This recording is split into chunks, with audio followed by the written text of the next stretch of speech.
Inequalities. उसमें पहला point था promotion of labour intensive manufacturing.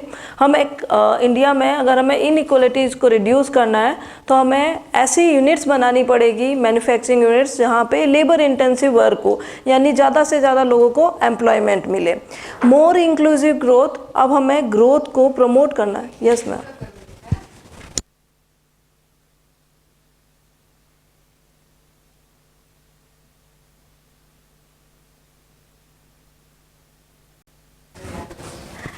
चलिए, मोर इंक्लूसिव ग्रोथ यानी हमें अब ग्रोथ की तरफ ज़्यादा ध्यान देना है। ऐसा नहीं है कि ग्रोथ की तरफ अभी तक ध्यान नहीं दिया गया, बट अब हमारा ग्रोथ जो है वो लेबर इंटेंसिव यूनिट्स की तरफ ज़्यादा हो और अल्टीमेट ग्रोथ हो, इंडिया के हर एक सेक्टर को ग्रो करने का ऑप्शन मिले। स्किल डेवलपमेंट, हम ऐसी यूनिट्स को बनाएं जिसमें स्किल्स के ऊपर हो, और आज के टाइम में इनोवेशन में स्किल्स बहुत बड़ा मैटर बन गया है। तो आज के टाइम में एम्प्लॉयमेंट अगर किसी को चाहिए तो हर एक पर्सन के पास में स्पेसिफिक सब्जेक्ट से रिलेटेड स्किल्स होनी चाहिए, और उसी को पॉइंट किया गया कि इनइक्वलिटीज़ को अगर इम्प्रूव करना है, हटाना इनइक्वलिटीज़ को, तो स्किल डेवलप किया जाए।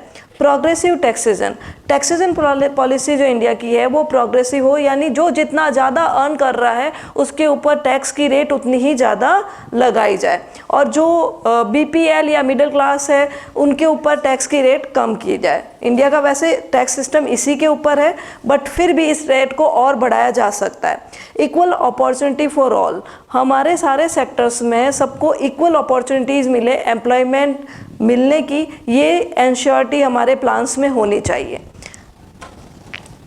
देन ये हमारी लास्ट यूनिट थी, इसका लास्ट पॉइंट था। अब नेक्स्ट स्टार्ट करते हैं। ब्लैक मनी, हमसे आप सब लोग जानते हैं ब्लैक मनी यानी इंडियन इकोनॉमी में एक ऐसी मनी, या किसी भी कंट्री की इकोनॉमी में एक ऐसी मनी जनरेट हो जाती है जो मेन इकोनॉमिकल सर्कल के साथ साथ चलती है, इसलिए इसे पैरेलल इकोनॉमी भी कहा जाता है। ब्लैक मनी जो है वो इलीगली ऑब्टेन की जाती है, या फिर आप अपने टैक्स को बचाने के लिए अपनी इनकम को जब डिक्लेयर नहीं करते हो तो वो भी एक तरह से ब्लैक मनी है। आपने काम तो सही किया है बट आपने डिक्लेरेशन नहीं दिया क्योंकि आप टैक्स बचाना चाह रहे थे, तो इस तरीके से भी किसी कंट्री के अंदर ब्लैक मनी क्रिएट होती है। तो ब्लैक मनी हिडन होती है गवर्नमेंट अथॉरिटीज़ के द्वारा, अथॉरिटी से, क्योंकि हम लोग चाहते ही नहीं हमारी सोर्स ऑफ इनकम डिस्क्लोज हो, क्योंकि सोर्स ऑफ इनकम डिस्क्लोज होगी तो टैक्स देना पड़ेगा, तो हम हिडन कर लेते हैं गवर्नमेंट अथॉरिटीज़ से। और ये नेशनल इनकम में रिफ्लेक्ट भी नहीं करती, क्योंकि नेशनल इनकम जब डिसाइड की जाती है तो लीगल सोर्सेज से डिसाइड की जाती है, और नेशनल इनकम किसी भी कंट्री की इनकम को, वहाँ की लिविंग पर कैपिटा इनकम को शो करती है, और वो जितनी ज़्यादा हाई होगी उसकी उस कंट्री की ग्रोथ यानी जीडीपी उतनी ही ज़्यादा हाई होगी। बट ब्लैक मनी वहाँ पर हिडन हो जाती है।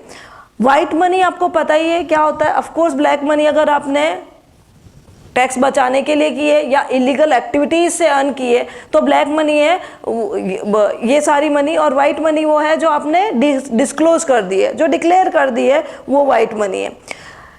एक आइडल जो इकोनॉमी है उसमें जनरली जो वाइट मनी क्रिएट होती है वो जितने भी टैक्स कलेक्टेड होते हैं, यानी आपने जितना टैक्स अपनी सैलरी डिक्लेयर की है उससे होती है।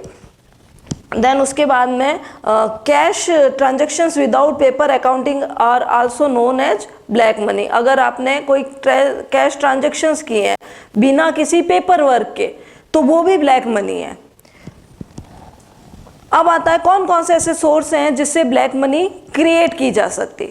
सबसे पहले इलीगल एक्टिविटीज़, जो जनरली ब्लैक मनी को लोग यही समझते हैं कि हमने ब्लैक मनी कहाँ जनरेट की, बट सैलरी क्लास को पता है कि हमने कैसे जनरेट किया, कोई कैसे कर सकता है। जनरल लोग ब्लैक मनी को यही मानते हैं कि इलीगल तरीके से की। तो कौन कौन से, अगर किसी क्राइम के थ्रू आपने पैसा किया है, कोई करप्शन किया है, यानी अंडर द टेबल आपने ट्रांजेक्शन किए हैं तो उससे हो सकता है।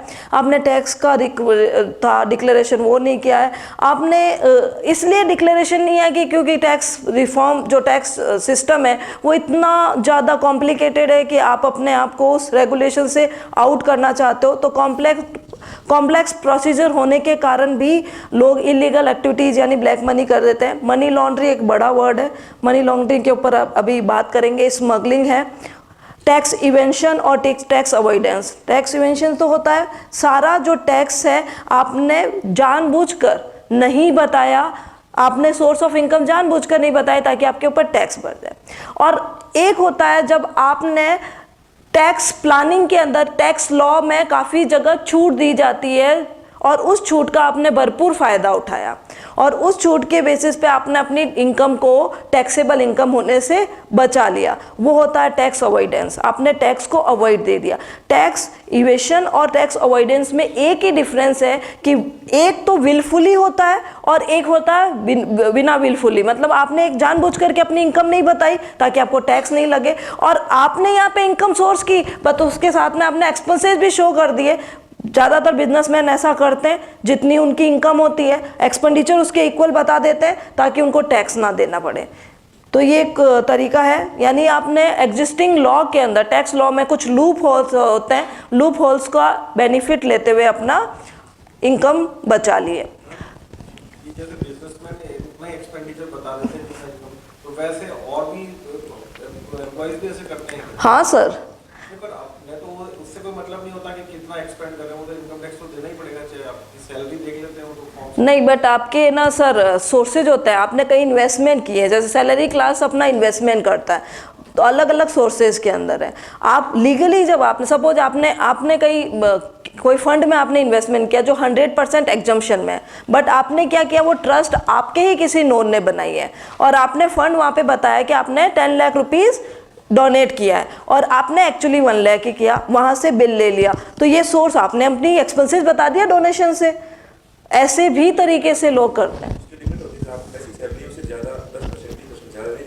वो एक सर हमने क्या किया, इतने लूप होल्स को बहुत यूज किया है। आज की टाइम में भी काफ़ी ऐसे सीए हैं, प्रैक्टिसेस है जो 10 लाख रुपीज़ इंडिया के अगर आप में कमा रहे हो तो वो आपको 1 रुपया भी टैक्स नहीं देने देंगे। ऐसे सीए हैं। और ऐसी एक बुक भी बनी थी इंडिया में, उसकी 100 कॉपी प्रिंट हुई थी, 100 कॉपी प्रिंट हुई, उसको बैन कर दिया गया और वो सिंघानिया की बुक थी। मैंने नहीं पढ़ी पर मेरे भैया सीए थे और उनके बॉस ने ये पढ़ी थी और उनके बॉस के पास एक ही कॉपी थी जोधपुर में, आज भी वो है, इनलीगली है ये कॉपी। इंडियन गवर्नमेंट ने उस सारी कॉपीज को बैन कर दिया और सेकंड प्रिंट ही नहीं निकला। वो उसने तहलका मचा दिया कि मैं बताता हूँ, और उस पर एक आर्टिकल भी पत्रिका के अंदर आया था, वो मुझे पढ़ने का मौका मिला था और मैंने संभाल के भी रखा है। और मैं तो उस बंदे से मिलना चाहूँगी, फिलहाल नहीं जिंदा हो या नहीं हो। उसने बताया कि मैं बता सकता हूँ कि इंडियन गवर्नमेंट को बिना टैक्स से भी कैसे इनकम जनरेट हो सकती है। वो चीज़ें अलग है, डिफरेंट है, वो एक डिफरेंट प्रोसीजर है। बट आज सीए को ऑप्शन होते हैं सर, सीए इसीलिए तो बना होता है, लीगली आपकी टैक्स प्लानिंग करता है इसीलिए तो वो इस फील्ड में है। हाँ, इसी बात की वो फीस लेता है, इसी बात के उसके साइन के पैसे हैं। देन उसके बाद में कौन से सोर्सेज है जहाँ पे इंडिया में ब्लैक मनी जनरेट होती है। हमारे सेलर्स और ट्रेडर्स हैं जो बिल्स और रिसिप्ट को क्रिएट करते हैं ब्लैक मनी के रूप में। मैंने आपको बताया, आप अपने बिल्स और रिसिप्ट को एक्सपेंसेस ज़्यादा बता दो और अपने इनकम आप कम कर दो। आपने इनकम जनरेट की है 10 लाख रुपीज़ की और आप 1 लाख ही बता रहे हो और 9 लाख रुपीज़ आप कैश में ट्रांजैक्शन कर रहे हो। तो इस तरीके से आपने अपनी इनकम कम बता दी और एक्सपेंडिचर ज़्यादा। बहुत आसान है, आपने 2 लेबर रखी है, 20 लेबर की सैलरी दे दो, खर्चा बता दिया आपने। बहुत ऐसे करते हैं बिजनेसमैन, रियल लाइफ में ऐसा होता है। Many peoples invest in bullion और ज्वेलरी। हम लोग है ना ज्वेलरी के अंदर इन्वेस्टमेंट करते हैं। हमारे पास जो भी पैसा आता है ज्वेलरी के अंदर, जनरली लेमेन पर्सन जो होता है गोल्ड लेके आ जाता है और गोल्ड की कोई एंट्री नहीं होती, आपको पता है। डिजिटल फॉर्मेट में तो आएगा तब आएगा, फिलहाल आप जाओ सराफा बाजार और वहाँ से गोल्ड लेके आ जाओ। इलीगल एक्टिविटीज़ आपने कमाया है, गोल्ड लाकर रख दो। ये एक तरीका है जहाँ पे आप अपनी एक्चुअल इनकम को अथॉरिटी से बचा सकते हो। आजकल इतना आसान नहीं है, गोल्ड को जैसे खरीदते हैं तो बिल वो इंसिस्ट करते हैं और बिना पैन कार्ड और उसके देते ही नहीं गोल्ड। सर आप जोधपुर में चलिए, मैं आप कितना लेना चाहो मैं दिला देती हूँ।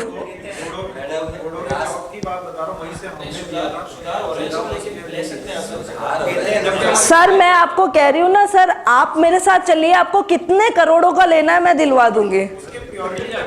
प्योरिटी पे डाउट नहीं होगा, आपको वो बार ही मिलेगी, जो एक्चुअल जो गोल्ड बार होती है ना वही मिलेगी। हमने जो लिया था ना उनसे हमारी तो फैमिली टर्म्स है, बिल्कुल एकदम नियर एंड डियर है फादर के, लेकिन फिर भी उन्होंने कहा कि नहीं ये जो है सर जो वाइट मनी में काम करता है ना, वो हमेशा, मैंने भी जितनी बार लिया है बिल के साथ लिया है, बट अगर मैं बिना बिल के लेना चाहती हूँ तो भी मेरे को मिल जाएगा। आपने ऐसे पूछा उनसे ऐसे ऑप्शन कि ऐसा भी हो सकता है? सर ये हिंदुस्तान है, अपन ने कल बहुत डिस्कशन किया था इसके बारे में, ये हिंदुस्तान है, सारा है, तो फिर नेता कैसे करेंगे? हमारे पास, आपके और मेरे पास थोड़ी ना पैसा है। हम अब जैसे डीमोनेटाइजेशन हुआ, मोदी जी ने तो अनाउंस कर दिया, आप थोड़ी ना बैंक की लाइन में खड़े हुए, बैंक की लाइन में आप कैश चेंज करवाने खड़े हुए क्या? थोड़ी देर के लिए खड़े होंगे, पर आपने तो टीवी में देखी होगी बहुत बड़ी लाइन है, और उसमें लेमैन पर्सन ही खड़ा था। क्या उसका पैसा था? हकीकत में नहीं था। और उसके बाद में कितनी रेट्स पड़ी, और आपने देखा 2000 के नोट जनरल पब्लिक को नहीं मिल रहे थे और लोगों के पास में अलमारियां भरी मिली। तो ये हिंदुस्तान है सर, यहाँ पे डेवलपमेंट धीरे धीरे होगा, डिजिटलाइजेशन काफ़ी कमांड करेगा, बट वो कब तक होगा तब वो तो भगवान ही जाने। इसी डिजिटाइजेशन का एक एग्जांपल, यस सर। ये जो कॉलेज लेक्चरर्स को अभी गवर्नमेंट ने अडॉप्ट किया था कुछ साल पहले, हाँ प्राइवेट से। हाँ, ये थी स्कॉलरशिप ख़त्म की थी वो 11-12 में। हाँ 11-12 में, यस या स्कूल लेक्चर। लास्ट टाइम पे क्या है कि एक साथी था, उसने अपने मैनेजमेंट से डिस्कस कर रहा था कि आप मेरी सैलरी बना के दो, क्योंकि वो जो लास्ट पे बनाएंगे वही गवर्नमेंट को देगी। ओके। तो उस समय उसको जो मिलती थी उस कागज पे तो 1,05,000 थे, 1,57,000 की बनाई, और उसमें से उसको केवल 57,000 रुपए ही कैश मिलते थे, बाकी लाख रुपए उसको वापस मिलते थे, वो निकाल के लाता हाँ। और वापस मैनेजमेंट को जमा कराता। तो ये अब इस चीज का कैसे टैक्स रोकोगे? सर पॉसिबल नहीं है ना, तो ह्यूमन टू ह्यूमन रिलेशनशिप है ये तो। उसने कहा अब सैलरी उसने जो डिपॉजिट कराई वापस ला करके जमा के उसको दे दिए नगद। Yes sir. सर ये तभी तो कह रही हूँ ये हिंदुस्तान है सर, लूप होल्स है, और जितने इंटीग्रिटी जो है ना उसी का रीजन। हाँ, हमारा मॉरल डिग्रेडेशन हो रहा है, और इसका रीज़न है क्योंकि हम लोग लालची हो रहे हैं। हम अपना लिविंग स्टैंडर्ड इतना इम्प्रूव करना चाहते हैं, हमें हमें कोई मतलब नहीं है हमारी सोर्स ऑफ इनकम कहाँ से आ रही है, बस हमें अपना लिविंग स्टैंडर्ड इम्प्रूव करना है। तो मॉरली डाउन होंगे तो ये सब चीज़ें होगी। तो मॉरल स्टडीज़ करवानी चाहिए, गवर्नमेंट करवा रही है, पर जो स्टडी करा रहा है वो कितना मॉरल है ये भी क्वेश्चन मार्क है। देन उसके आगे बात करते हैं, नेक्स्ट है प्रॉपर्टी टैक्स।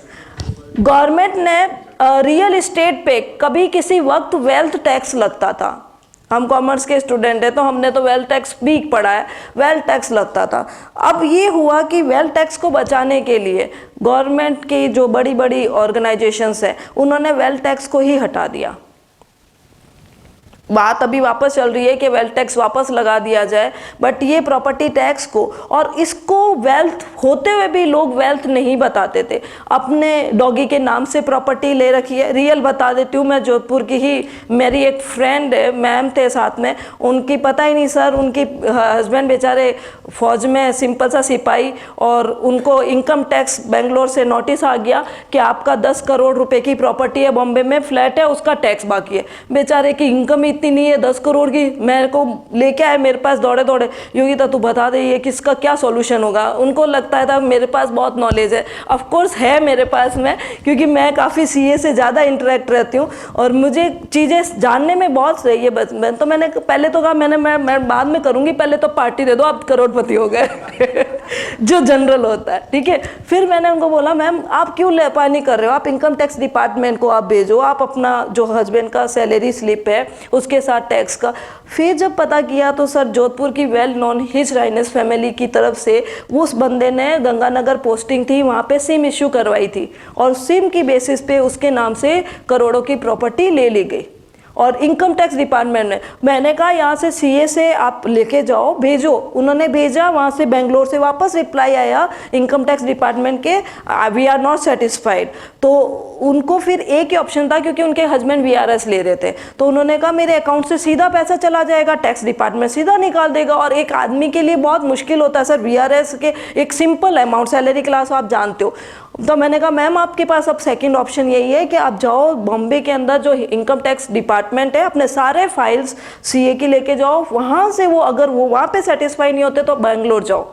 उस वो बंदी अपने हस्बैंड के साथ गई और उन्होंने पूरा पेपर सेटल डाउन किया। उन्होंने कहा नहीं ये हमारा कोई इन्वॉल्वमेंट नहीं है, ये प्रॉपर्टी ज़रूर ली गई होगी, बट फिर उन्होंने ये सब चीज़ें पता करी कि कहाँ से गया। तो इनकम टैक्स डिपार्टमेंट ने कहा इनकी गंगानगर पोस्टिंग थी, वहाँ पे इन्होंने पैन कार्ड और वो हम जनरली वोटर ID कार्ड और लेते सिम लेते वक्त वो चीज़ दी, आधार कार्ड, उससे उन्होंने प्रॉपर्टी खरीद ली। अब जोधपुर के हिज हाइनेस को कौन भिड़ेगा? अल्टीमेटली क्या हुआ फिर? हिज हाइनेस के रिलेटिव, मतलब उनका हिज हाइनेस के रिलेटिव थे, अल्टीमेटली वो फ्री हो गए। इनकम टैक्स डिपार्टमेंट ने उनकी पूरी सैलरी देखी, उनकी भी पर्सनली देखी, उनके हस्बैंड की भी देखी। जब आपकी सैलरी नहीं है तो आप 10 करोड़ की प्रॉपर्टी कैसे खरीद सकते हो? और उसको सजा दी कि नहीं जिसने ये काम? सर वो जोधपुर के हिज हाइनेस फैमिली है, हिज हाइनेस फैमिली के बहुत क्लोज, फर्स्ट नहीं तो सेकंड ब्लड है। अब उस हिज हाइनेस को भी कौन बोलेगा सर? Tax department. आप बोलो जब नोटबंदी हुई, जिसको कह रहे हैं, हमें तो ये भी पता था कि जोधपुर के हिज हाइनेस की करोड़ों रुपए के कार जा रही है चेंज होने के लिए, क्योंकि इंटरनली जो एम्प्लॉय होते हैं वो बोल ही देते हैं कि ये जा रही है, शिफ्ट हो रहा है यहाँ से यहाँ, वो आपके या मेरे नाम से हो जाएगा। अपन को पता ही नहीं, हमने सिम ली और आपकी एक कॉपी मान चली गई, और ये रियल में हो रहा है। इसीलिए कल मैंने आपसे बोला था बेनामी प्रॉपर्टी अधिनियम आने वाला है, और ये लोग ही नहीं चाहते, चाहे वो किसी भी पार्टी से हो, क्योंकि आपके या मेरे पास नहीं है, बट उनके पास करोड़ों अरबों रुपए की प्रॉपर्टी है जो उन्होंने डॉगीज के नाम पे भी ले रखी है, और जिसको न्यूज़पेपर में कितनी बार ही आते हैं बेनामी है। असली हकदार तो वो है, और ये वेल्थ बचाया भी गया ऐसे करके, वेल्थ टैक्स बचाया गया। अब ये क्या करेंगे? अब हिज हाइनेस के खर्चे भी तो इतने हैं, तो थोड़ा तो बचाएंगे, ठीक है। और हमारी एक्सपेक्टेशंस भी उनसे बहुत ज़्यादा होती है एज ए पर्सन, और उनकी गुडविल भी बहुत अच्छी है। मैं हिज हाइनेस की फर्स्ट ब्लड की बात नहीं कर रही हूँ, जो है ये सेकंड और थर्ड ब्लड की बात है, उन्हीं की रिलेशन में। मैंने उनको कहा मैम आप मत भिड़ना, इनसे मत भिड़ना, क्योंकि हिज हाइनेस से इनका डायरेक्टली नहीं तो इनडायरेक्टली रिलेशन है, एक ही ब्लड है भाई। आपके दादा नहीं तो परदादा तो उनके रिलेशन में थे। तो मैंने कहा मैम आप जाओ टैक्स डिपार्टमेंट से ही रिक्वेस्ट करो और सारी चीज़ें बताओ, डिक्लेरेशन दो, इस वक्त इनकी जॉब लगी, इनकी सैलरी ये है, इन्होंने यह किया, और फिर टैक्स डिपार्टमेंट ने ही सारी खबर निकाली। ये रियल स्टोरी है जो मैंने मेरी लाइफ में सीखी, तो वो हम नहीं कर सकते, हम लेमैन पर्सन है। ये क्या पता उन्होंने उनके ऊपर कार्रवाई की हुई है अपने अभी? हाँ नहीं, ये चीज़ें नहीं पता, ये चीज़ें नहीं पता। ऑफ कोर्स की होगी टैक्स डिपार्टमेंट ने। सर अनिल अंबानी जब बैंकरप्ट हुआ तो उससे पहले ही टैक्स डिपार्टमेंट में जो था, उसके टैक्स डिपार्टमेंट ने उनको बहुत बता दिया था कि इनके इतने सारे फॉल्ट आ रहे हैं, पर पॉलिटिकल प्रेशर की वजह से उसे होल्ड कर दिया गया था, और बाद में ऐसा हुआ कि उसको डिस्क्लोज करना पड़ा। तो ये चीज़ें ना स्टार्टिंग में होल्ड करवाई जाती है, क्योंकि वो अपनी जान पहचान को करेंगे होल्ड। वो तो बहुत ज़्यादा बुरी हो गई कंडीशन तब आया था, बाकी उनके फॉल्ट तो बहुत पहले शुरू हो गए। अब जैसे आप सर कह रहे थे अडानी वाला ग्रुप का, तो उनके फॉल्ट कब शुरू होंगे वो पता नहीं, पर जब आएगा तो वो बबल है, और वो कितने लोगों के पैसे को ले डूबेगा। ऐसी कंपनी में इन्वेस्टमेंट कभी नहीं करना चाहिए, क्योंकि आप लालच को कंट्रोल करके रखो, लालच कंट्रोल, नहीं तो फिर पूरा गैम्बलिंग ही कर लो, या तो पूरा करोड़ों आएंगे नहीं तो पूरे जाएंगे, फिर वही कर लो। फिर ऐसे छोटी मोटी कंपनी में किसी के लालच की वजह से आप जा रहे हो तो वहीं पे, और लेमैन वहीं पे फंस जाता है। और ये लोग पैसे को इसीलिए खींच लेता है, क्योंकि ये तो बच के निकल जाते हैं, इनको कोई नहीं पकड़ने वाला। नेक्स्ट पॉइंट है सेल्फ हेल्प ग्रुप और ट्रस्ट है। उन्होंने पूरी तरीके से डोनेशन जो उनको मिलता है, मैंने अभी जब डोनेशन की बात आपको बताई, उनको जो डोनेशन मिलता है वो पूरी तरह से उन्होंने डिस्क्लोज नहीं करते। वो उनको भी पता है इन ग्रुप्स को डोनेशन मिलता है कम, और बुक्स में बताया जाता है ज़्यादा, ताकि अगली वाली पार्टी या कंपनी को ज़्यादा डिस्काउंट मिल रहे। आप जैसे सर बोल रहे हो ना सैलरी क्लास के ऊपर होता है, वहाँ नहीं होता टैक्स पे, 100% एग्जम्प्टेड हो जाएगा बिजनेस में। तो आप और मैं कितना ब्लैक मनी क्रिएट कर लेंगे, हम तो इतना सा भी नहीं कर पाएंगे, करेंगे तो बहुत बड़े लेवल पे बिजनेसमैन करते हैं, और ये जो हमारे टाइकून्स है वो बहुत लार्ज लेवल पे करते हैं। उनकी टैक्स का बचाने के बहुत सारे तरीके हैं, मैं आगे उस पर बात करती हूँ। टैक्स हेवंस बहुत ही बड़ा तरीका है, ये टैक्स हेवन कंट्रीज़ में अपनी यूनिट्स को बना दिया जाए, यानी ऐसी कंट्रीज़ में आप अपने यूनिट्स बनाओ जहाँ पे टैक्स जीरो लगता है, और टैक्स हेवन कंट्रीज़ है गल्फ कंट्रीज़, वहाँ पे अभी आपने ऐश्वर्या नाम का सुना होगा। ऐश्वर्या राय के नाम से दिल्ली में समन आया और उन्होंने बताया था, ईडी के पास गए थे सारा, और ये सारे जया बच्चन का भी इन्वॉल्वमेंट हो गया। उन्होंने क्या किया, अपने ब्लैक मनी को वाइट करने के लिए किसी कंट्री के अंदर अभी वही इन्वेस्टमेंट हो रहा है, मुझे अभी राइट नाउ वो, हाँ पनामा, यस। उसमें पनामा में क्या है कि उन्होंने पेपर पे कंपनीज बना दी, पेपर पे एम्प्लॉय खड़े कर दिए, और पेपर पे उनके इनकम को उन्होंने क्या दिया, हमने वहाँ यूनिट बनाई है और ये इतना खर्चा हुआ, तो आपने पूरा का पूरा ब्लैक मनी वाइट में कन्वर्ट कर दिया। तो यही टैक्स हेवन कंट्रीज में किया जाता है, चाहे वो हवाला कांड हो चाहे कुछ हो, ये सारे नाम हैं जिससे इंडिया में बहुत ब्लैक मनी क्रिएट हो रही है। देन आता है साइज ऑफ द प्रॉब्लम। अब देखा गया कि बैंक ऑफ इटली ने इंडिया की टैक्स हेवन कंट्रीज़ की इनकम को जनरेट किया जहाँ पे इंडियन इन्वेस्टमेंट है। उन्होंने कहा इस कंट्रीज़ के अंदर 10 लाख करोड़ के आसपास इंडिया का पैसा लगा पड़ा है। 10 लाख करोड़ जो डॉलर में भी बताया हुआ है, 152 से 181 billion dollars tax haven countries में इन्वेस्टमेंट है। और इंडिया 8th रैंक के अंदर आता है वर्ल्ड की ब्लैक मनी जनरेशन में। ये एक रिपोर्ट है ग्लोबल फाइनेंस इंटीग्रिटी रिपोर्ट्स के अकॉर्डिंग, तो हम तो अच्छी रैंक पे यहाँ पे। सर ये मैंने कभी सोचा नहीं ऐसा। हाँ रहना चाहिए सर, अब मैं आज जाके जरूर गूगल सर्च करूँगी, बट मैंने मेरे देश तक ही सोचा, तो इसमें तो हम अच्छी रैंक पे हैं। CBI के डायरेक्टर्स ने भी बताया था कि इंडिया में अप्रॉक्स 500 बिलियन डॉलर के आसपास ब्लैक मनी है। तो ये कुछ सोर्सेज हैं जहाँ पे आज की डेट में डिक्लेरेशन है कि इंडिया में इतना ब्लैक मनी है। सर ये मैं इस पे अभी की रिपोर्ट है, तो मैं इस पे ईयर नहीं लिखा, तो मैं इस पे कोई कमेंट नहीं कर सकती। ऑफिशियल रिपोर्ट नहीं है क्योंकि ऑनलाइन से ही ली जाती है और उसको अपन ट्रस्टवर्दी नहीं मान सकते जब तक ऑफिशियल साइट से नहीं हो। और अगर ईयर होता ना तो सर मैं ज़रूर ईयर मेंशन करती, इसीलिए मैंने इसमें मेंशन नहीं किया, और इसको चैलेंज भी नहीं कर सकते। अब हम ज़्यादातर यूट्यूब या इससे ही पढ़ते हैं और आपको भी पता है उसमें कितनी ऑथेंटिक न्यूज़ होती है। देन आता है मनी लॉन्ड्रिंग। ये सबसे बड़ा वर्ड है जिसके ऊपर ऐश्वर्या राय बच्चन का, और ये तो एक सिंपल सा एग्जांपल है जिसको हम बहुत जानते हैं इसलिए उनको हो गया। बाकी मनी लॉन्ड्रिंग में बहुत सारे लोग लगे हैं और इंडिया के एलिट क्लास इसी में लगा हुआ है। मनी लॉन्ड्रिंग बहुत ईजी है, सबसे ईजी वे है ब्लैक मनी को वाइट मनी में कन्वर्ट करना। पॉलिटिकल पार्टीज होती है, कुछ नहीं है, इंडिया की जो भी है, सपोज इंडिया में पॉलिटिकल पार्टी को, नेताओं को करना है, टेंडर पास करना है कि आप मेरा पैसा वहाँ स्विस अकाउंट में जमा कर दो, ठीक है, या दुबई में मुझे बुर्ज खलीफा में फ्लैट दिला दो, आपका काम हो जाएगा। यहाँ पे तो कुछ हुआ ही नहीं है और वहाँ प्रॉपर्टी क्रिएट हो गई है। ऐसा होता है रियल लाइफ में। देन इस तरीके से मनी क्रिएट की जाती है। इसको एक वर्ड भी है राउंड ट्रैपिंग। राउंड ट्रैपिंग क्या होता है कि हम लोग अपनी टैक्स हेवन कंट्रीज के अंदर जाकर के यूनिट सेटअप करते हैं, चाहे वो मॉरिशस हो, चाहे वो पनामा जैसी कंट्रीज हो, वहाँ पे हम अपने टैक्स को अवॉइड करने के लिए यूनिट्स वहाँ बनाते हैं और वहाँ से हम इनकम जनरेट करते हैं। हम इंडिया के टैक्स स्लैब से बाहर हो जाते हैं और हमारी प्रॉपर्टी जनरेट, और होता ये है कि हमने इनकम यहीं से जनरेट की है, हमने ट्रांसफ़र वहीं पे की है, बट उसके ऊपर जो प्रॉपर्टी बना रहे हैं वो हमारी पूरी तरह से बच जाएगी। तो ये टैक्स हेवन कंट्रीज से सबसे ज़्यादा पैसा होता है। देन उसके बाद में सर बहुत सिंपल सा तरीका है, बाहर से ही आप पेमेंट मांगते हो। आप ये कहते हो, सपोज आपको मेरे से काम है और मैं कंपनी की हूँ, आपने कहा मेरी कंपनी को टेंडर पास करा दो, तो मैंने कहा ठीक है आपका काम हो जाएगा, आप मेरे इतना पैसा वहाँ पे उस अकाउंट नंबर में ट्रांसफ़र कर देना। आपको 2 नंबर दिए जाएंगे, एक स्विफ्ट अकाउंट नंबर होता है बैंक का खुद का जहाँ से पैसा शिफ्ट होता है, ठीक है, ये पूरा एक अकाउंट है और अकाउंट नंबर होता है, और दूसरा आपका बैंक नहीं है, आपने क्या किया, क्योंकि आपके पास भी आप बिजनेसमैन हो तो आपके पास भी ब्लैक मनी होता है, आप मेरे को दोगे तो वाइट मनी तो दोगे नहीं, तो मैंने कहा आप मेरे उस अकाउंट में क्रिएट कर दो। ये तो हो गया कैश से। या फिर मैंने कह दिया आप मेरी प्रॉपर्टीज़ बना दो, वहाँ मेरे नाम से कोई प्रॉपर्टीज़ ले लो, वो मेरे नाम से होगी, वो यहाँ पे मैं डिस्क्लोज करूँगी नहीं, वो मेरे नाम से होगी, वहाँ पे वहाँ की गवर्नमेंट के लिए तो वो इन्वेस्टमेंट है ऑफकोर्स। और ऐसी ही कंट्री चूज की जाती है जहाँ पे ज़्यादा क्वेश्चन नहीं किया जाता।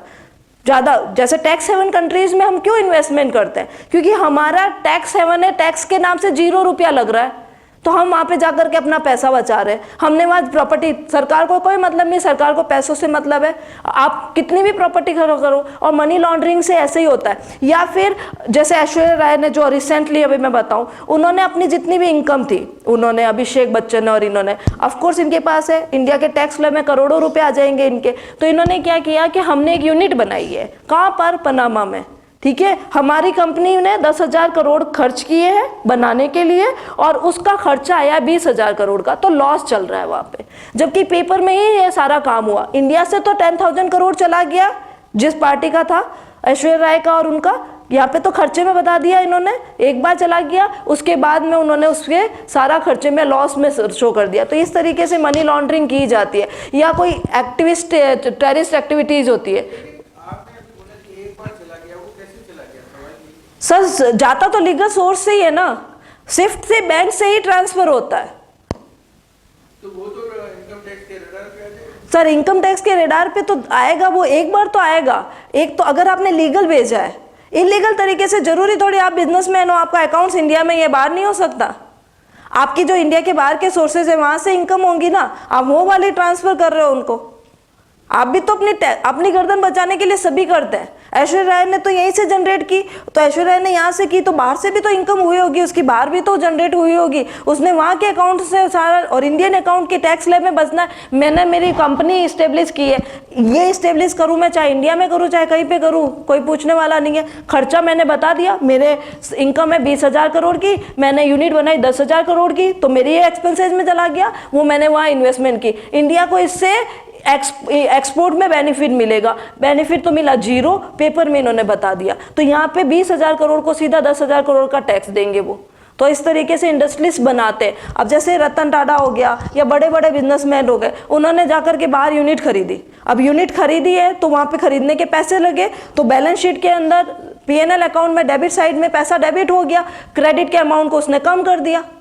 तो जैसे ही क्रेडिट के अमाउंट को कम किया, प्रॉफिट हो गया कम, प्रॉफिट कम हो गया तो टैक्स हो गया कम, इंडिया में टैक्स कम लगा और वहाँ का पैसा निकल गया। ये लीगल सोर्सेज भी है, इलीगल तो इलीगल एक्टिविटीज से करते ही करते हैं सारे नेता लोग, टेररिस्ट एक्टिविटीज से करते ही करते हैं। सही है ना सर? हुंडी का पैसा कैसे आता है? क्या सर? हुंडी का पैसा सर हुंडीज तो गवर्नमेंट, जो गवर्नमेंट की खुद की सिक्योरिटीज है, वो कोई इलीगल एक्टिविटी नहीं है। ऐसे नहीं है, बैंक से कहाँ ट्रांजेक्शन होता है उसमें? कई गाँव बढ़ता है, ऐसे हुंडी जारी करते हैं ना, हुंडीज, आप हुंडीज, रिवॉल्वर लेके पीछे दौड़ते हैं कई बार। सर आप हुंडी वर्ड कोई और बोल रहे होंगे, ये जो मैं फाइनेंशियल टर्म है हुंडीज, आप जो हुंडी बोल रहे हो वो तो फाइनेंशियल, हाँ फाइनेंशियल टर्म्स में बोल रही हूँ मैं, किसी और हुंडी को नहीं जानती। वो भी फाइनेंशियल है, लेकिन उसमें क्या होता है कि जैसे सऊदी अरब से कोई कमाता है, वो अपने यहाँ भेजेगा, हाँ। वो कहता है किसी व्यक्ति को वहाँ कि मेरे 1 लाख रुपए वहाँ देने। अब यहाँ तो करेंसी डिफरेंट है, तो वो यहाँ अपने किसी आदमी को कहेगा कि 1 लाख रुपए वहाँ दे। इसको हवाला अब इस कमीशन, हवाला है, नहीं ये फिक्स अमाउंट है ना, वो जाता है तो वो हुंडी के फॉर्म में, ये हवाला है, हवाला वही है। सर देखो, मैंने ना हुंडीज जो सुना है वो फाइनेंशियल इंस्टीट्यूशन यानी गवर्नमेंट इंस्टीट्यूशंस इश्यू करती है, उसके बारे में मुझे पता है। आप जो बोल रहे हो मुझे उसके बारे में नहीं पता, हवाला कांड के बारे में भी मुझे इतना नहीं पता। टैक्स हेवन कंट्रीज पे मैंने काफ़ी पढ़ा है, तो उसके बारे में मैं बता सकती हूँ कि जनरली कैसे करते हैं। सर मैं इतनी सौभाग्यशाली नहीं हूँ कि मैं इस तरीके से ब्लैक मनी क्रिएट कर सकूँ। जब भी ऐसा कर पाऊँगी तब बताऊँगी कौन कौन से तरीके जैसे बचा जा सकता है। प्रैक्टिकल करना और किताबों में पढ़ना बिल्कुल डिफरेंट टर्म होता है। आप लोगों के पास प्रैक्टिकल नॉलेज है, मेरे पास में किताबी नॉलेज है, तो वही चीज़ें जैसे हवाला और ये चीज़ें ना, तो मुझे नहीं पता। मुझे हुंडी का मतलब तो है कि like treasury bill, T bills issue करते हैं वैसे ही हुंडीज इशू किया जाता है। चलिए आगे बात करते हैं effects of black money in Indian economy. Indian financial system को ये बहुत बुरे तरीके से इफेक्ट करता है, क्योंकि आपके इकोनॉमी में जितनी करेंसी गवर्नमेंट ऑफ इंडिया के इशू है उसके इक्वल ही, इवन पैरेलल उतनी ही प्रॉपर कैश जा रही है, और वो बिना किसी अकाउंटिंग के मार्केट में फ्लो हो रही है। तो इसकी वजह से जो रुपीस की वैल्यू है वो डीवैल्यू हो जाती है, रुपीस अपनी वैल्यू खो जाती है, यानी इन्फ्लेशन मार्केट में इंक्रीज हो जाता है। Black money creditability of country को नेगेटिवली इफेक्ट करती है। हमारी कंट्री में जितनी ज़्यादा ब्लैक मनी होगी, आपको इंटरनेशनल लेवल पे उतनी ही मुश्किल से लोन मिलेगा, क्योंकि आपकी पेइंग कैपेसिटी पे क्वेश्चन मार्क हो जाएगा कि आप अपनी कंट्री में इतने करप्शन होने के बाद में कैसे वर्क कर रहे हो। तो क्रेडिटेबिलिटी इफेक्टेड होती है। ये सारी पैसा, आपको पता है, जब हमने पैसा ही गलत तरीके से यूज किया है तो ये पूरा पैसा मोस्टली इलीगल एक्टिविटीज़ में यूज होता है, जो आपको नाम दिए हुए हैं, टेररिज्म, डीलिंग्स वगैरह, हम ड्रग्स वगैरह की जो बात कर रहे हैं वो सब इसी से होता है। बिग लॉस होता है टैक्सेस का। इंडियन गवर्नमेंट को सबसे बड़ा लॉस होता है टैक्स का, क्योंकि अगर टैक्स का पैसा इतना ज़्यादा, अगर इतनी पैरेलल पैसा है और वो पूरा का पूरा आ जाए तो इंडियन गवर्नमेंट के पास में डेफिसिट बस्टिंग करनी नहीं पड़े इंडियन गवर्नमेंट को, और प्लान्स में बहुत ज़्यादा पैसा आ जाएगा और ग्रोथ बहुत तेज़ी से होगा। ये चीज़ है। पैरेलल इकोनॉमी के बारे में बात कर चुकी हूँ। रियल इस्टेट की जो प्राइस है वो बढ़ जाती है। प्रॉपर्टीज़ की प्राइस बहुत हाई होती है। आपको पता है ब्लैक मनी से अगर आप किसी का मकान खरीदना चाहो वाइट मनी से, तो वो कोई अगर बंदा ये कह देना कि वाइट मनी से मुझे इतना पैसा चाहिए, तो उसको खरीदने के लिए कोई तैयार नहीं होगा, क्योंकि सोर्स ऑफ इनकम बतानी पड़ती है। और ब्लैक मनी वाले उसको खरीदने के लिए रातों रात तैयार हैं। तो कहीं ना कहीं रियल इस्टेट के प्राइस बहुत ज़्यादा बढ़ जाते हैं ब्लैक मनी के कारण।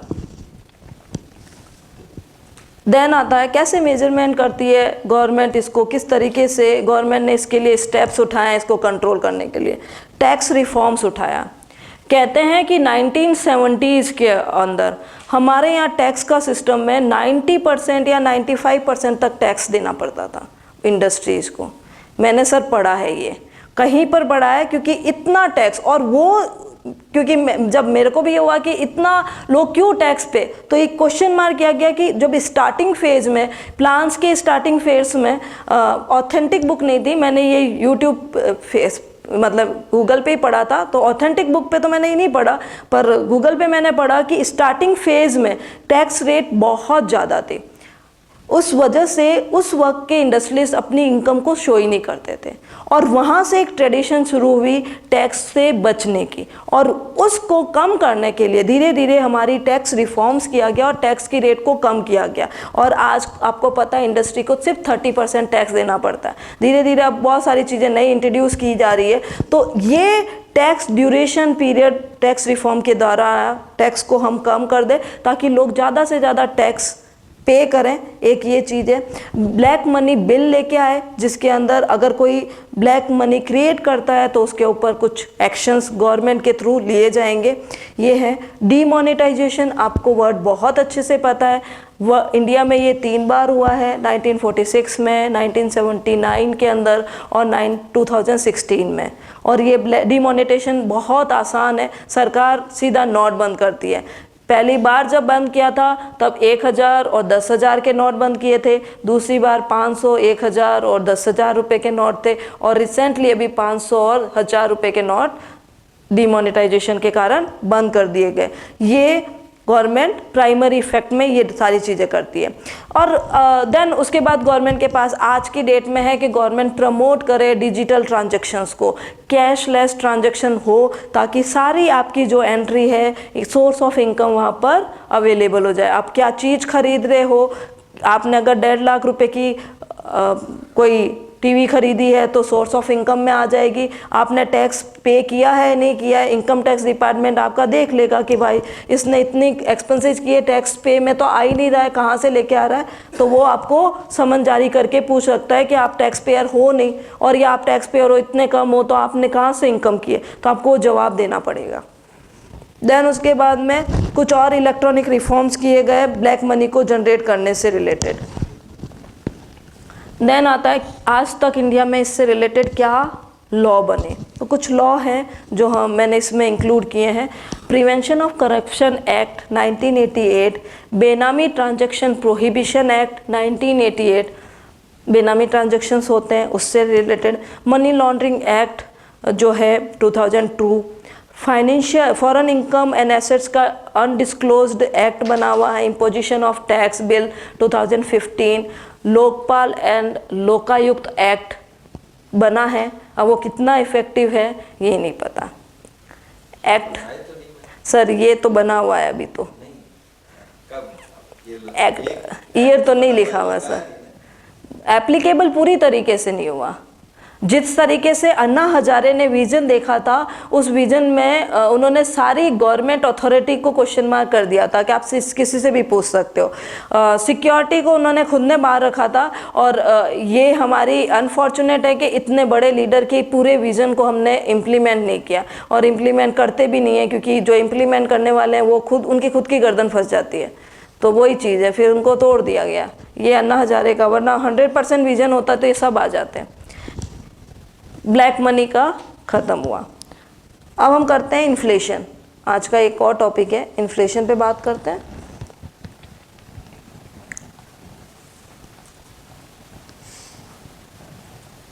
इन्फ्लेशन का अगर लेमन लैंग्वेज में अगर देखें, एक सिंपल सा आदमी अगर उसे पूछें क्या होती है महंगाई, तो वो कहेगा चीज़ें महंगी होना ही महंगाई है, चीज़ें महंगी होना। और अगर इकोनॉमिक्स के वे में देखें, करेंसी जब अपनी परचेजिंग पावर लॉस कर देती है तो वो इन्फ्लेशन है। तो यही चीज़ इसके अंदर डाला है। General rise in price level of an economy over a period of time, this is inflation. यानी कि जनरल प्राइस लेवल जब बढ़ जाता है किसी भी इकोनॉमी में किसी पीरियड के दौरान, तो वो इन्फ्लेशन के अंदर बताया जाता है। अभी अगला वाला मैंने बोला किसी भी करेंसी की purchasing power per unit reduce होना, यानी जो चीज़ आप पहले खरीद रहे थे अब उसी के लिए अब आपको कुछ ज़्यादा पैसा देना पड़ रहा है, तो वो होता है। इंडिया के अंदर आरबीआई ने इन्फ्लेशन के लिए रेट रखी 4% के आसपास, प्लस और माइनस 2% रखा। ये रिसेंटली एमपीसी जब बनी, मॉनेटरी पॉलिसी कमेटी बनी, उसके रिकमेंडेशंस के बेसिस पे रखा गया कि इंडिया में इतनी इन्फ्लेशन ठीक है। मतलब 4% तो Indian economy is a developing economy, हमारी इकोनॉमी डेवलप कर रही है तो पैसों की ज़रूरत है, हमें पैसा तो मार्केट में डालना पड़ेगा। तो ऐसी कंडीशन में 4% इन्फ्लेशन ठीक है, उसमें प्लस और माइनस 2% वक्त के अनुसार होता रहेगा। तो यही इसी के अंदर आएगा। और ये उन्होंने डिटरमाइन की 2021 से लेके 2025 के लिए, ये उनका रिकमेंडेशन था कि टॉलरेंस बैंड है ये, यहाँ तक रहे तो कोई प्रॉब्लम नहीं है। देन आता है क्या कारण होते हैं कि इन्फ्लेशन क्रिएट हो जाता है। कारण है मॉनेटरी पॉलिसी।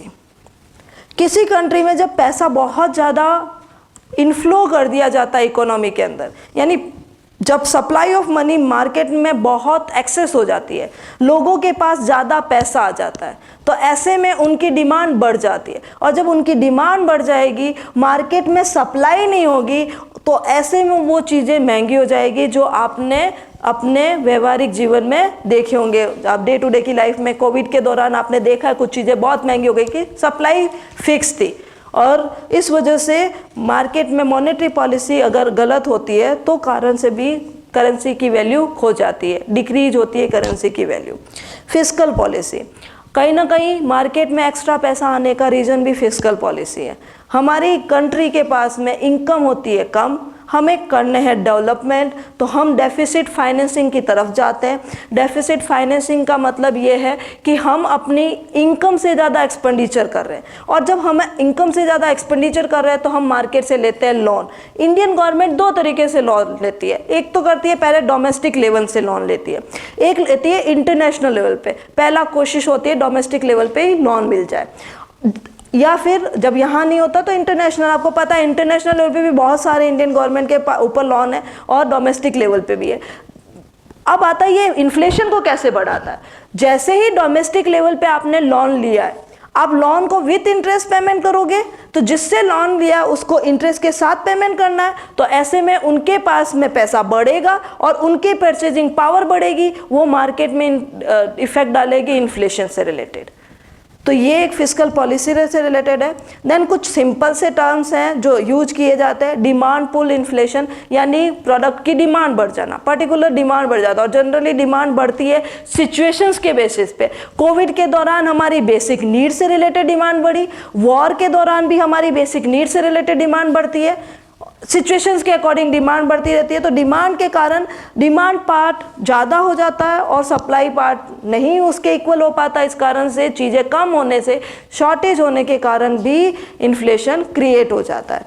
और जनरली चीज़ों की जो प्राइस होती है, डिमांड एंड सप्लाई जहाँ पे इंटरसेक्ट करती है एक दूसरे को, वहीं पे प्राइस डिसाइड की जाती है।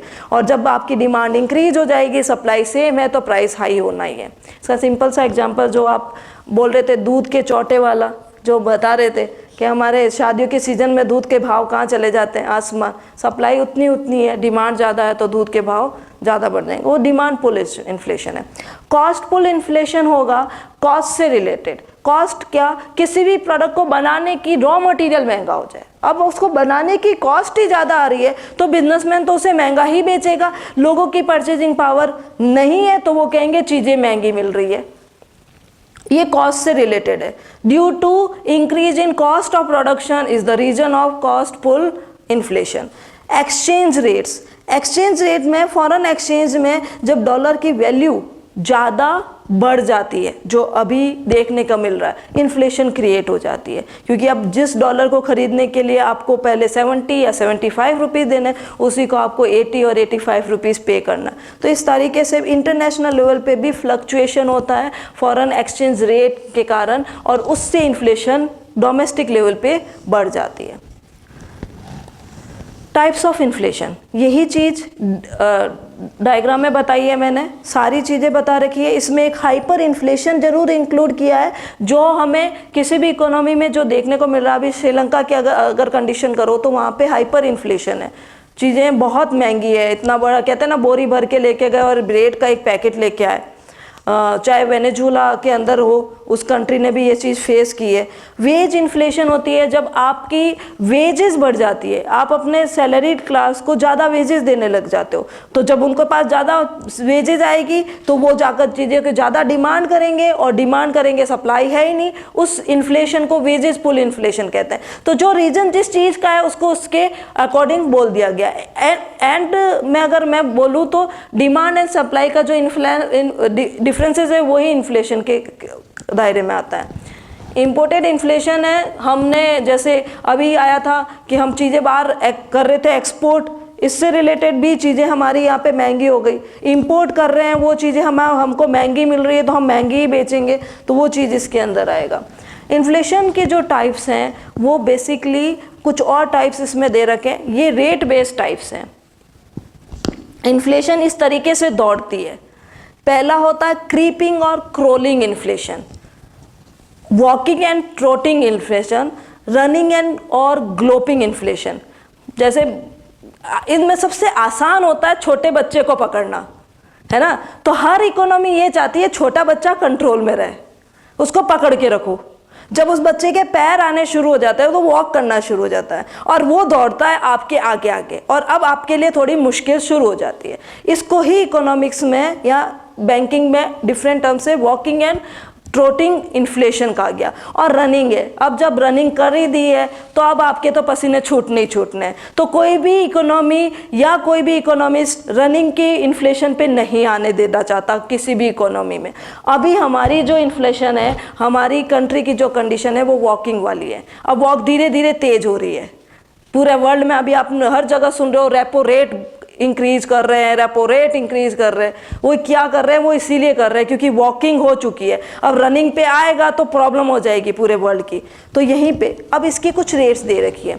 ये रेट्स दे रखी है, क्या होता है क्रीपिंग, मतलब अगर आपकी इकोनॉमी में चीज़ें महंगी हो रही है 3% के आसपास तो ठीक है, ओके। आप अगर डेवलप कर रहे हो तो इन्फ्लेशन होगा ही होगा, वो 3% के आसपास। वॉकिंग होगी 3 to 10%। जब से अभी मैंने बताया आरबीआई ने, एमपीसी ने बोला कि 4% 2 प्लस और माइनस चलेगा, तो वो इसके अंदर आएगा वॉकिंग का। देन आएगा ग्लोपिंग 10 to 50%। ये एक बहुत बुरी कंडीशन है, यहाँ पे गवर्नमेंट के सारे पॉइंट्स ख़त्म हो जाते हैं। देन आता है हाइपर इन्फ्लेशन जो 50% से ज़्यादा होती है, बहुत ज़्यादा होती है ये हाइपर। इसी चीज़ को एक चार्ट फॉर्मेट ये आप लोगों के लिए मैंने डाला जानबूझ करके, क्योंकि सब इंजीनियर्स हैं और इसको एक तरीके से बताया हुआ है कि पहले स्टार्टिंग में क्रीपिंग है, then A to B point में वॉकिंग है, फिर रनिंग है, ग्लोपिंग है एंड हाइपर इन्फ्लेशन है, वो सीधा ऊपर चलना शुरू हो गया।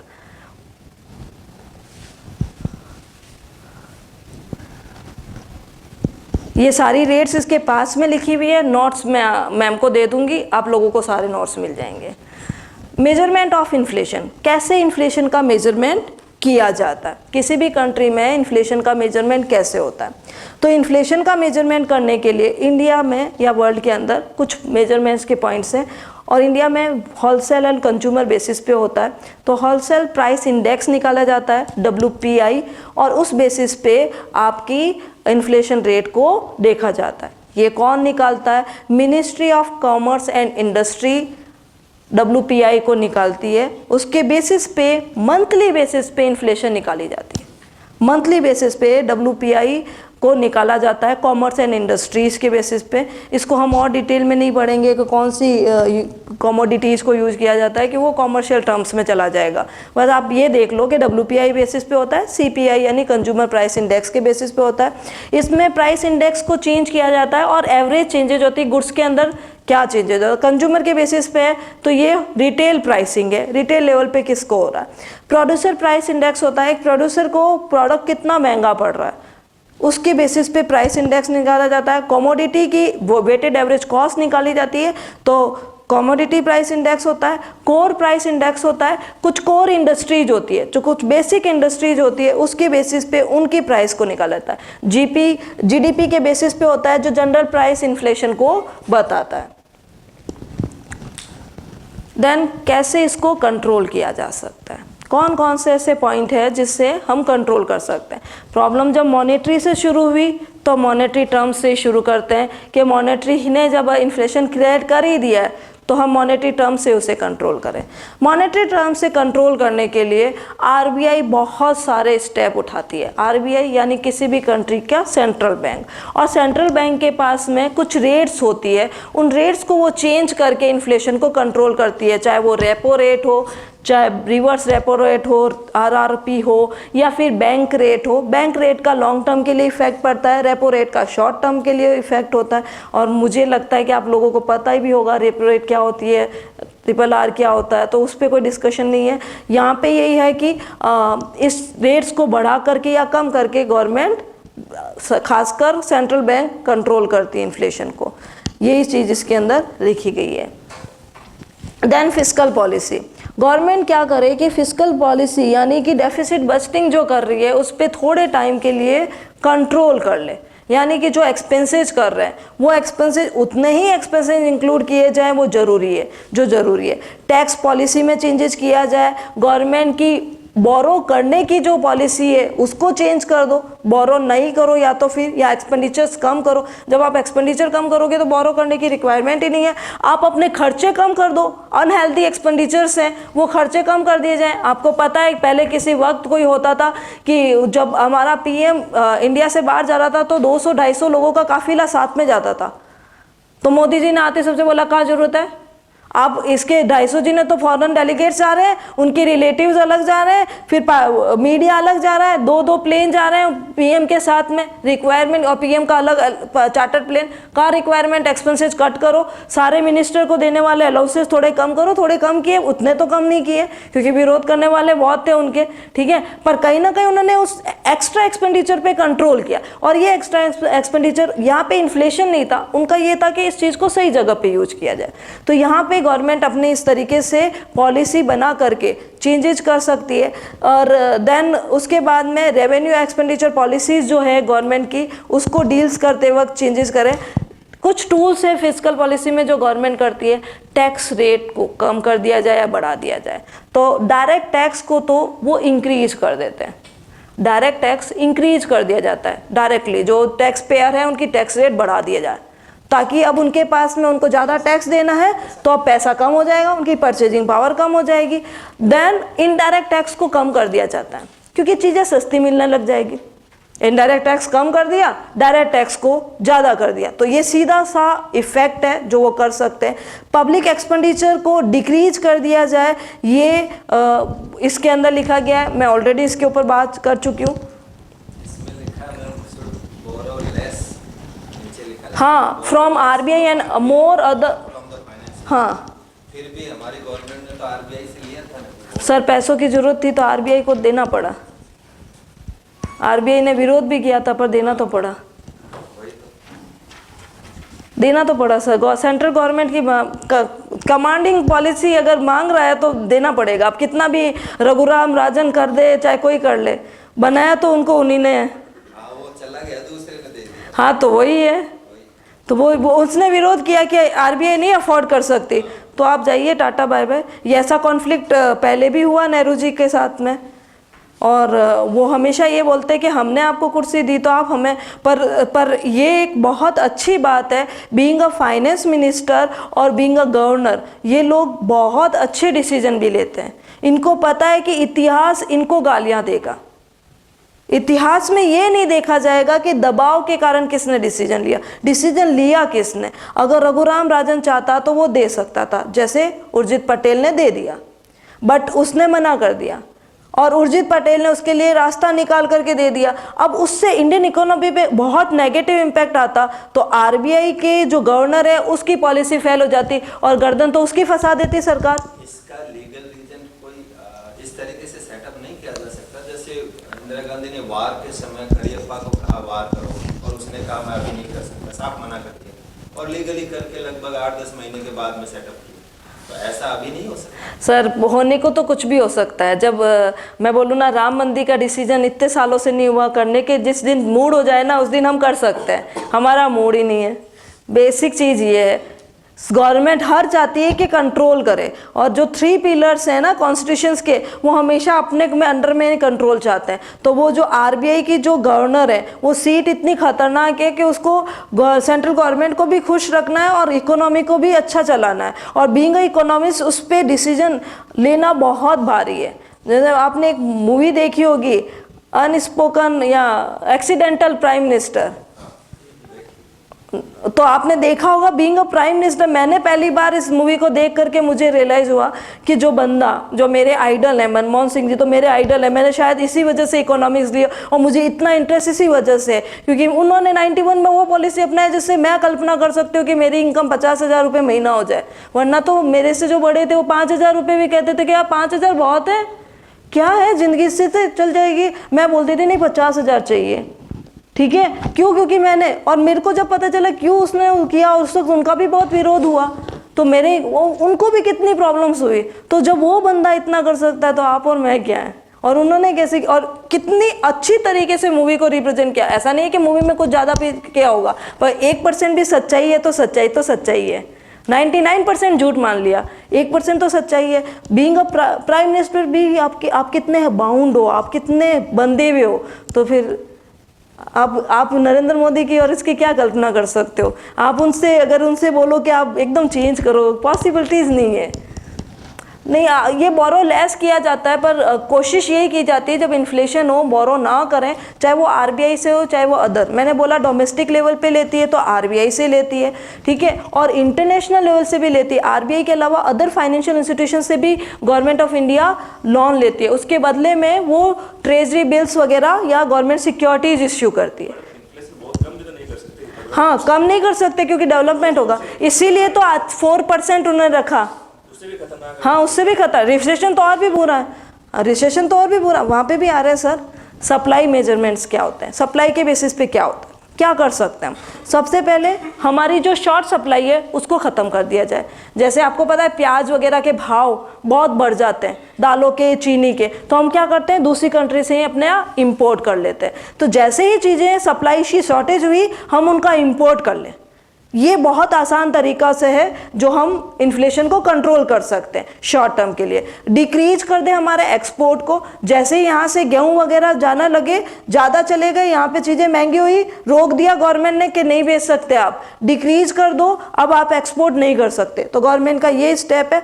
Government hoarding and speculative activities को चेक करती रहे। होर्डिंग बहुत बड़ी बीमारी है, गोदाम में आपके अनाज भरे पड़े हैं और आप मार्केट में रूमर फैला रहे हो कि आपके पास है ही नहीं, ताकि चीज़ें महंगी हो जाए। और होर्डिंग से बहुत चीज़ें महंगी हुई है। गवर्नमेंट इनको लगातार चेक कर रहे, बड़े बड़े जो जिनके पास होर्डिंग करने के रिसोर्सेज हैं, स्पेकुलेटिव एक्टिविटीज़ में जो इन्वॉल्व है, वहाँ से कंट्रोल हो सकता है इन्फ्लेशन।